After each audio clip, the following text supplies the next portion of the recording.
പറഞ്ഞ ഇവളെന്താണ് അമ്മായി വന്നിട്ട് പറഞ്ഞു സംസാരിക്കാണ്ടിരുന്നത്? റൂമിൽ കയറി അഡ്ഡയിരിക്കാൻ അവള്.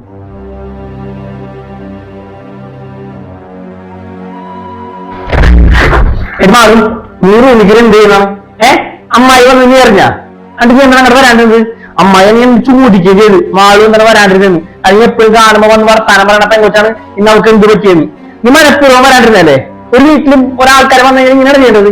അവരോട് നല്ല മര്യാദക്ക് വർത്താനം പറയണം, സ്നേഹത്തോടു കൂടി. അല്ലാണ്ട് ഇപ്പൊ ഒരു മേലാ കാണിച്ചിട്ടുണ്ടെങ്കിലാണ്. ഞാനേ മനഃപൂർവ്വം വരാതിരുന്നതാണ്. ഇനി ചേട്ടന്റെ ആരൊക്കെ ഇവിടെ വന്നാലും ഞാനിനി ഇങ്ങനെ പെരുമാറുള്ളൂ. അതെന്താണ്? എന്റെ വീട്ടിൽ ഓണത്തിന് കൊണ്ട് എന്തിട്ടാണ് കാണിച്ചത്? അവിടെ എത്ര ഉണ്ണാൻ വേണ്ടി വിളിച്ച് സദ്യ എന്നിട്ട് വന്നാ? ഞാൻ എന്റെ വീട്ടിൽ വന്നത് പിന്നെ പിന്നെ അവിടെ ചോദിക്കണേ. ഓക്കെ, ചേട്ടന്റെ വീട്ടിൽ നിന്ന് കഴിച്ചിട്ടാണ് വന്നത്. എന്നാലും എന്റെ വീട്ടിലെത്തിയപ്പോ അവരുടെ ഒരു സന്തോഷത്തിന് വേണ്ടി നമുക്ക് എല്ലാവർക്കും കൂടി ഇരുന്ന് സദ്യ കഴിക്കാന്ന് പറഞ്ഞിട്ട് ആ മോളിൽ നിന്ന് ഇറങ്ങി വന്നാ. എനിക്ക് ഇഷ്ടമല്ല എന്റെ വീട്ടുകാരാ, അതുകൊണ്ട് തന്നെയാണ് ഞാൻ വന്നിട്ട് തിന്നാണ്ടിരുന്നത്. മനസ്സിലായ? എന്നിട്ട് എന്ത് പറ്റി? അച്ഛനും അമ്മയും ആരും സദ്യ കഴിച്ചില്ല. അതും പോരായിട്ട് അവരാ ഓണക്കോടി എടുത്തപ്പോ എന്താണ് കാണിച്ചത്? എനിക്ക് ഈ ഡ്രസ്സ് കളർ വേണ്ടാന്ന് പറഞ്ഞിട്ടും ആ ഡ്രസ്സ് അവിടെ ഇട്ടോണ്ടും പോന്നാ. അങ്ങനെയൊക്കെ ചെറുത് മര്യാദകരല്ലേ? അവർക്ക് നമ്മളോ ഡ്രസ്സ് മേടിച്ചെടുത്തില്ല, അവര് സ്നേഹത്തോടെ തന്നത്. അതെങ്ങ് കൊണ്ടുവരാറുന്നല്ല.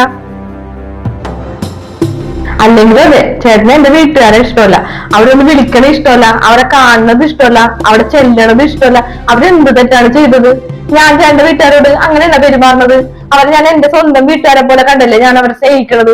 എന്റെ വീട്ടുകാർ ചേട്ടനോട് എന്ത് തെറ്റാണ് ചെയ്തത്?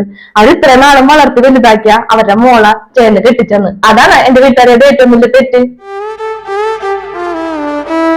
എന്റെ ചേട്ടാ, എന്റെ വീട്ടുകാർക്ക് ചേട്ടൻ എന്ത് സ്നേഹമാണെന്നറിയോ? അവരുടെ മോളുടെ ഭർത്താവ് എന്ന് വെച്ചാല് മോളുടെ സ്ഥാനം നൽകിയാണ് അവർ സ്നേഹിക്കുന്നത്. ചേട്ടനാണെങ്കിലാ അവര് ശത്രുക്കളാണ്. എങ്ങനെ ഇത്ര വലിയ ശത്രുവായത്? ഞാനിപ്പ ചേട്ടൻ അമ്മായി വന്നപ്പോ അങ്ങോട്ടേക്ക് വരാതിരുന്നപ്പോഴത്തേക്കും ചേട്ടൻ എന്തോരം ബുദ്ധിമുട്ടുണ്ടായി. ഇതിന്റെ ഇരട്ടി ബുദ്ധിമുട്ടാണ് ചേട്ടനെ എന്റെ അച്ഛനോടും അമ്മനോടും മിണ്ടാതെ അവരുടെ ശത്രുവായിട്ട് കാണുമ്പോ ഞാൻ അനുഭവിക്കണത്. ഇനി ചേട്ടൻ എന്റെ വീട്ടുകാരെ ശത്രുക്കളെ പോലെ കാണുകയാണെങ്കിൽ ചേട്ടന്റെ വീട്ടുകാരെ ഞാനിനി അങ്ങനെ കാണുള്ളൂ. അതിന് പ്രത്യേകിച്ച് എന്നോട് ദേഷ്യമൊന്നും തോന്നിട്ട് ഒരു കാര്യമില്ല. പറഞ്ഞു മനസ്സിലായ?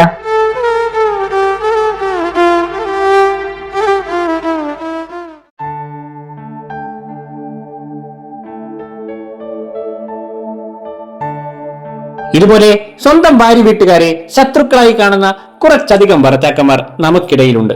ഈ വീഡിയോയിൽ മാളു ചോദിച്ച ചോദ്യം തന്നെയാണ് എനിക്കും ചോദിക്കാനുള്ളത്. അത്രയും നാൾ അവർ വളർത്തി വലുതാക്കിയ അവരുടെ എല്ലാമായ മകളെ നിങ്ങൾക്ക് വിവാഹം ചെയ്തു തന്നതാണോ അവർ ചെയ്ത തെറ്റ്? എന്താണ് ഈ ചോദ്യത്തിനുള്ള ഉത്തരം? നിങ്ങളുടെ അഭിപ്രായം കമന്റ് ചെയ്യൂ.